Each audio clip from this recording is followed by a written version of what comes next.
Today is Good Friday. This is the most dramatic day in the life of Jesus. Good Friday begins right where Thursday ends. As Jesus is praying in the garden, and as the time of prayer ends, very early Friday morning, just a little bit past midnight, as Jesus is in the Garden of Gethsemane, amidst the olive trees, one can almost imagine in one's mind's eye the lamps, the torches, the mob. They appear. It says, while he was still speaking, Judas, one of the 12, suddenly arrived. A large mob with swords and clubs was with him from the chief priest and the elders of the people. His betrayer had given them a sign. The one I kiss, he's the one, arrest him. So he went right up to Jesus and said, "Greetings, Rabbi." Jesus looks at Judas and says, "You betray the Son of Man with a kiss." Well, the disciples realize this is a hit job. They're coming to get Jesus. They're coming to use force. They're going to do whatever. And when they say, "Okay, are you him?" Jesus says, "I am he," and authority falls, and they fall. And then Simon Peter says, "I'll have none of this," and he raises his sword and cuts off Malchus's ear, and Jesus says, "Simon Peter, put your sword back in its place." And in the midst of this drama, in the midst of this violence, Jesus is the one making peace. He takes Malchus's ear, puts it back on Malchus, and says, "That's not the way. My kingdom will come." Jesus is taken now into custody by the religious leaders, and the disciples cower behind him. Good Friday will have a series of trials. The Jewish authorities and the religious authorities had some authority, but their authority ultimately came from Rome. There was some things that they could do, but ultimately Rome had to have the final say. And what we will see as the day unfolds is initially the courts will be held with the religious authorities, the Jewish authorities, but ultimately we will be appealed to Rome and ultimately up to Pontius Pilate. Jesus will start these late night kangaroo courts. He will initially have an informal hearing before Annas, and then he'll have another hearing before Caiaphas and part of the Sanhedrin. And they begin to question Jesus. They say, you say you'll tear down the temple. They question him in every way. Jesus won't respond to their questions. And in Jesus' silence, it infuriates them. And they begin to hit Jesus and say, "Prophesy to us. Who hit you? What is good? You prove yourself. Say something. Do something." And Jesus then finally does speak. They said, "If you are the Messiah, tell us." But he said, "If I do tell you, you will not believe. And if I ask you, you will not answer. But from now on, the Son of Man will be seated at the right hand of the power of God." They all ask, "Are you then the Son of God?" He said to them, "You say that I am." "Why do we need any more testimony?" they said, "since we heard it ourselves from his mouth." As this is happening and things are heating up, the disciples are cowering outside. They begin to hear different things that are happening. And one of the ones who are listening in is a man by the name of Simon Peter. Simon Peter, who was ready for violence a few moments ago, now realizes that the violence is really heating up. And Jesus has already predicted that Simon Peter will deny him 3 times. And so as Simon Peter cowers and and thinks about and begins to experience all that Jesus is experiencing, it says, "Now Peter was sitting outside in the courtyard, and a servant approached him and said to him, 'You were with Jesus the Galilean too,' but he denied it in front of everyone. 'I don't know what you're talking about.' And then another woman, 'This man was with Jesus the Nazarene,' and he denied it with an oath, 'I do not know the man.' And then a little while, those standing there approached and said to Peter, 'You certainly are one of them, since even your accent gives you away.' And he started to curse and swear with an oath, 'I don't know the man.' And immediately the rooster crowed. And you can see at that moment, Simon Peter, so tough, so resolute, so self-assured, has denied his Lord three times. As morning now begins to break, we've been late into the night on Friday. Now we're beginning to approach 6 a.m.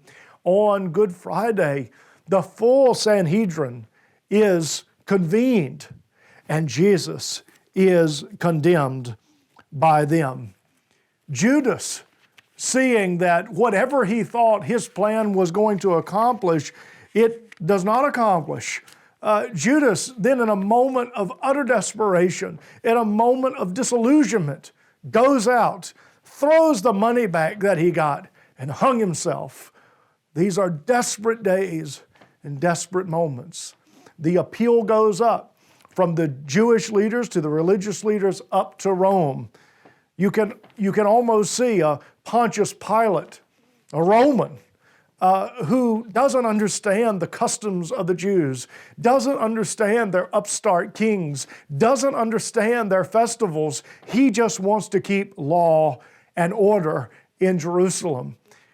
Pontius Pilate initially defers some of the proceedings to a man by the name of Herod Antipas, the son of Herod the Great, who Pontius Pilate thought, well, maybe Herod Antipas can make sense of this situation more than me.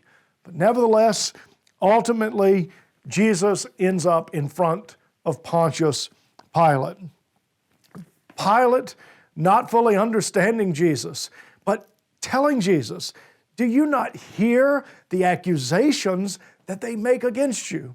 Pontius Pilate, in an act to calm the crowds, to bring sense into the situation. It was one of Rome's customs as an act of placating the Jews, that during Passover to release to them a prisoner. And so Pontius Pilate thought, this is the moment to release Jesus, to get him out of this situation. And so they put before the crowd the notorious Barabbas and put before him Jesus. And Pontius Pilate asked the crowd, who shall I give you, Jesus or Barabbas? Who shall we release? The crowd shouts, Barabbas, give us Barabbas. And then Pilate says, well, what shall we do with Jesus? And they shout, crucify him. When Pilate saw that he was getting nowhere, but a riot was starting instead, he took some water, washed his hands in front of the crowd, and said, I am innocent of this man's blood. See to it yourself. The crucifixion now is now before Jesus.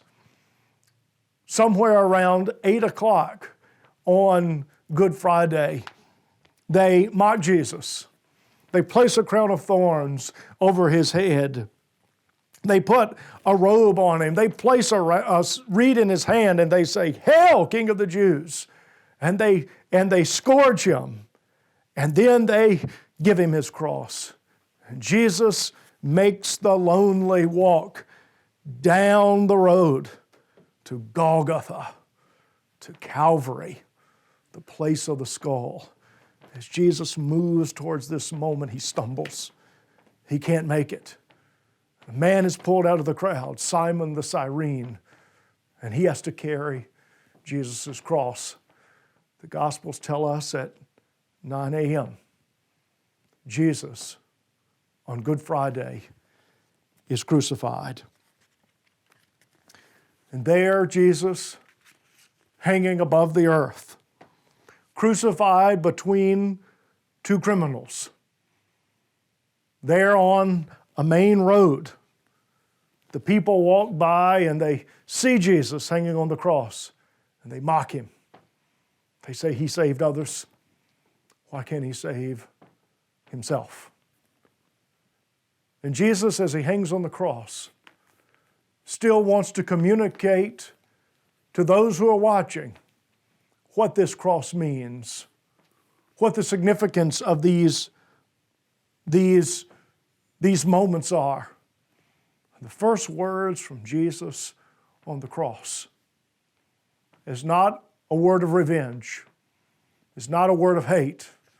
It's not a word of self-criticism or condemnation to the people.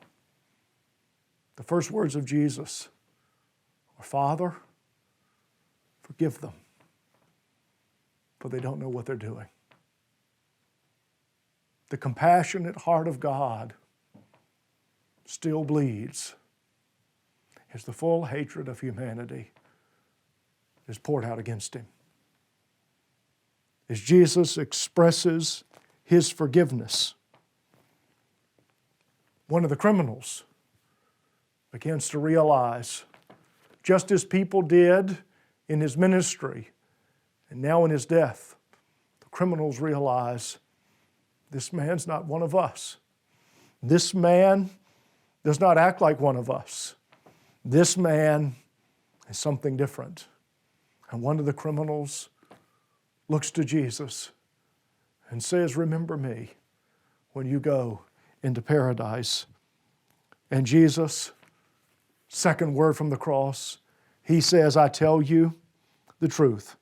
Today you will be with me in paradise. As the morning presses on, again, Jesus is not filled with hatred. He's filled with self-giving love. And the one person you don't want to be there experiencing this horrible moment, if you are a son, is your own mother. But there Mary is. She's seeing the horrors of the crucifixion. Her son is right there. And John, one of Jesus' disciples, and Jesus, as he hangs on a cross, as his life is being taken away, his concern at this moment is for his mother. And Jesus says, dear woman, here is your son. And to the disciple, here is your mother. Well, the crucifixion begins at 9, and at high noon, when the sun should be as bright as it should be, darkness. Darkness falls over the whole earth. This is indeed a different type of death. Now it is high noon, and it feels like midnight. And as darkness falls, Jesus' voice is raised. And the Gospels give us, strangely, not the English, but the Aramaic. The words from the cross, Eloi, Eloi, lama sabachthani, which is translated, my God, why have you forsaken me? At high noon, this phrase is so misunderstood. The reason the Gospel authors give us the Aramaic phrase, Eloi, Eloi, it's because the people who are at the cross, who do not know Aramaic, think when they hear Eloi that Jesus is calling for Elijah. That's not what Jesus is doing. Eloi is the Aramaic phrase for my God. Jesus is quoting from the cross in the midst of darkness, Psalm 22. This is not a cry of desperation. It is a cry of faith, because the psalmist in Psalm 22 is in a state of forsakenness, but by the time you get to the end of Psalm 22, God has moved, and the psalmist will declare the great things of God. It is almost as if the ones who have an ear to hear and a heart to receive is that Psalm 22 is quoted by saying, God's apparent sufferer will be redeemed. My God, why have you forsaken me? as the afternoon drags on. Around afternoon, around 1:30, more dramatic events happen at the cross. Two very dramatic events. An earthquake happens in the midst of darkness. Tombs are opened and people are raised. Could it be that the crucifixion of Jesus will result in a resurrection? And then the temple, the curtain that divides the holy place from the Holy of Holies, is ripped, almost as God is shouting, the crucifixion of Jesus will create new access for humanity with God. As the life of Jesus ebbs away, a Roman centurion, maybe one of those who had participated in this moment, he says, well, certainly this man is God's Son.